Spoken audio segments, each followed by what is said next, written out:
Is your French Bulldog pulling on the lead all the time and you just don't know what to do about it? Well, don't worry, we've got the video for you.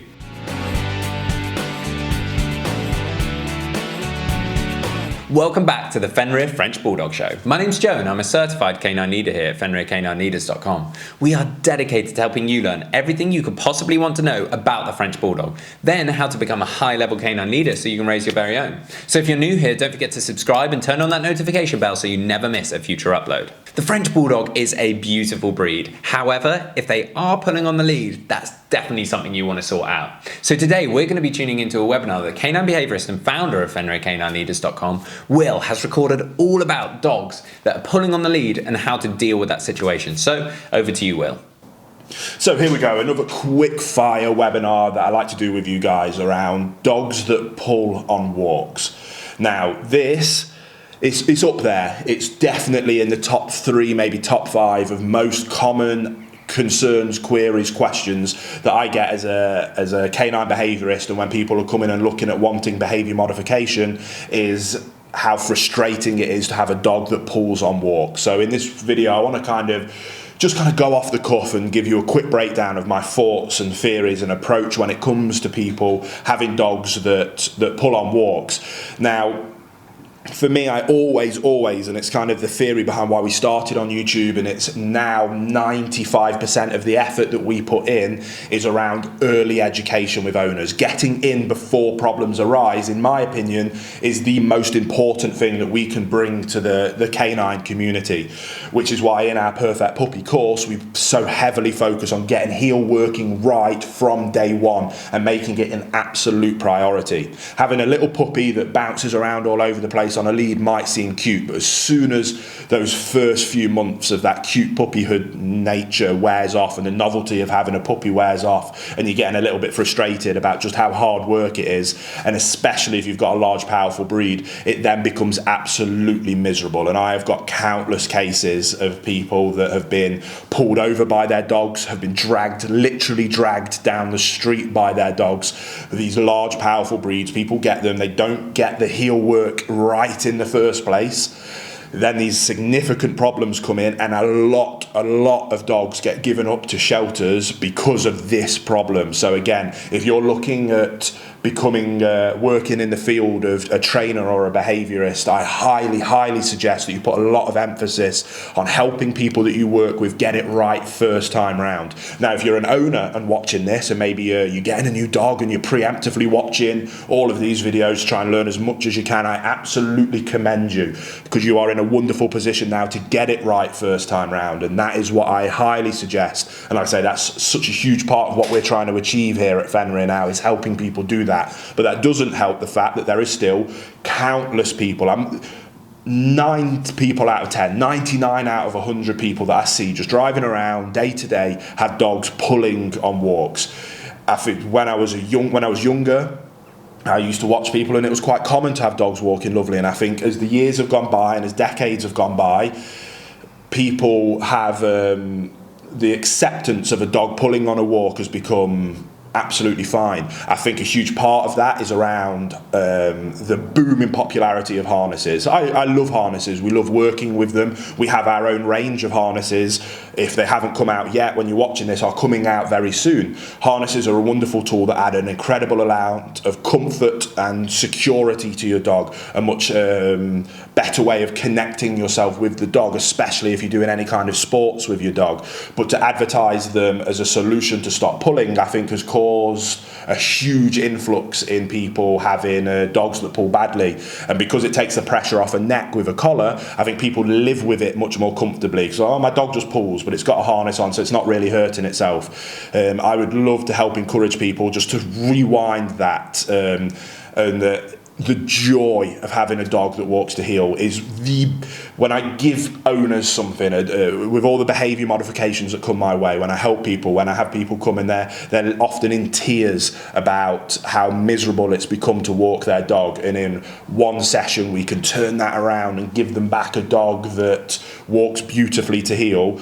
that for me is one of the best things I can give to a dog owner, because it allows them then to go and exercise. When a dog walks nicely, it builds wonderful relationship with them, and then so much more joy with living with a dog comes off the back of being able to get out and walk with a dog that's walking nicely to heel. So when we're addressing it as a behaviour, it is often a behaviour that we'll address quite quickly, and it's often, and we kind of have levels to it, and it often depends on the owner's comfortability with things around corrections. Obviously, it's no secret I'm a balanced dog trainer, and I use all the tools in the toolbox. Hey guys, very quickly, I just wanted to ask, are you following us over on Instagram? If you're not, there's 2 accounts that I would love for you to check out. The first one is our brand account, at Fenrir Canine Leaders, where you can see more about our industry-leading products that we create. If you're interested in following me personally, that's at I am Will Atherton, where you can see behind the scenes of me working with some of the most extreme behaviour cases in the world and what it takes to run these kind of YouTube channels. And maybe if you just want to be able to come over and chat with me, that's the place for you. So there'll be links down in the description box for both of our Instagram pages. I'd love for you to come and check them out, and hopefully we'll chat over there. We've discussed on multiple occasions in these short webinars my theory on the use of physical correction, that to justify the use of a physical correction or a corrective-based tool, it has to meet one of our 3 criteria. Is the dog causing harm to somebody else? Is the dog causing harm to itself? Or is the dog causing any serious property damage? When it comes to pulling on a lead, I think that it quite comfortably ticks the first 2 boxes.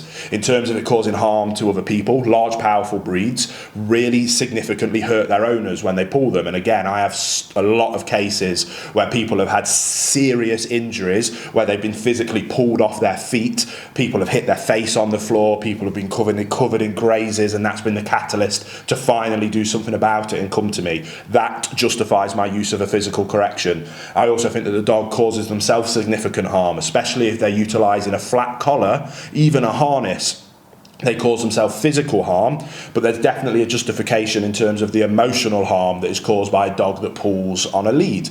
A dog pulling on a lead is making decisions for itself. It's not looking up to you for guidance and direction. A dog that doesn't have a good leader in its life, whom it knows it can look up to for guidance and direction, will be an anxious, fearful dog. An anxious, fearful dog lives in a fight or flight response because it doesn't know what to do. It's bouncing off the walls. It's got no direction from an owner, and it has that constant state of living in anxiety and fear, and that causes significant emotional not abuse, but it causes emotional distress to the dog. And I absolutely think that addressing heel walking is a huge proponent of having a dog not live in that emotional distress, to finally remove that baggage and just go, oh, finally, yes, I can look up, you can tell me what to do. Amazing.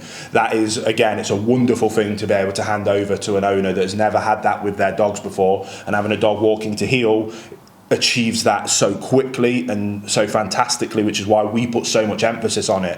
If you've watched our rescue diaries over on our main channel, you'll see that I always get a dog tuned up walking to heel, just because of the, not even necessarily for the ability to have a dog walking to heel, but because it so quickly achieves my desired outcome of leadership and relationship, then the heel working is a bonus on top of those things. So I will often utilize different tools depending on the size of the dog and the severity of the pulling. We will use the minimum amount of physical correction required, starting from a slip lead or a slip collar through choke chains up to prong collars. Prong collar heel walk training is something that I can usually address in 15 to 20 minutes. A dog that has never utilized a prong collar, when utilized a prong collar correctly, safely and effectively by somebody with experience who knows how to implement a prong collar, can take a dog with significant pulling behaviors within 10-15 minutes to having a dog that walks beautifully to heel. It's far less physically traumatic than having a flat collar pulling on their trachea. It disperses the pressure evenly.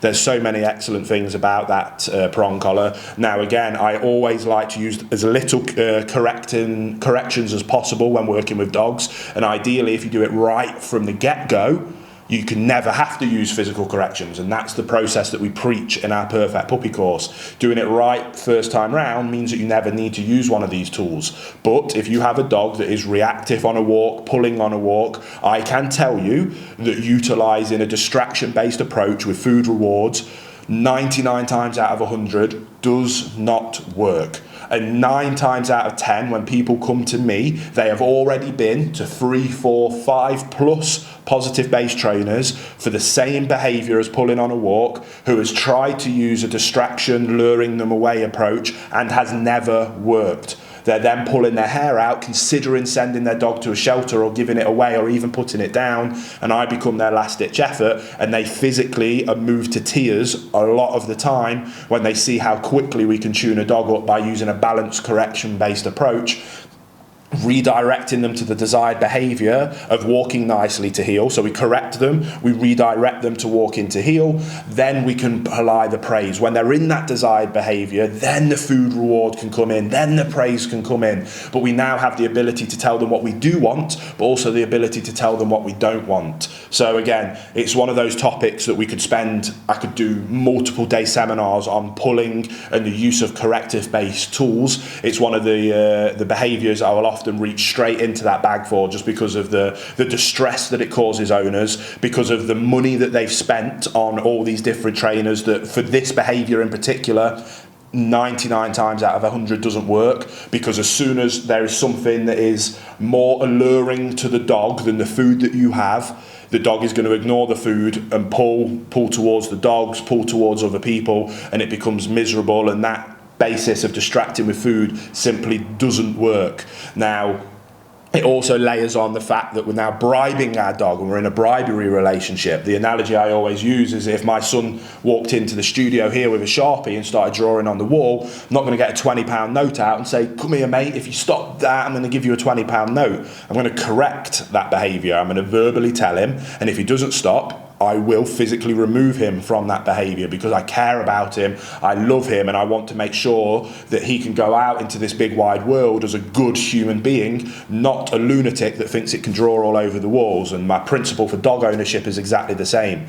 I will tell you if you are doing something that is causing harm to yourself, harm to other people, or is causing significant property damage. So again, I think if more people take that approach in a fair, consistent, loving way, based on leadership and relationship, there is no need for any dog owner in the world to struggle with them pulling on walks. And we're going to do more videos around exactly how we do that. If you want to see me do that with all the rescue dogs that I volunteer at the local rescue centre for me, I do that with all the dogs I work with. You can go and check out the training channel and see that in person, me actually doing it. But with these webinars, I like to make them much more focused on mindset and theory, because I truly think that that's the most important thing. So I hope you got something from this. You do not need to struggle with your dogs pulling on walks. It's something that can be addressed very quickly, and if you don't want to do it yourself, or you think that that's a bit overwhelming, seek professional help from a balance trainer who has the skill set in utilising corrective tools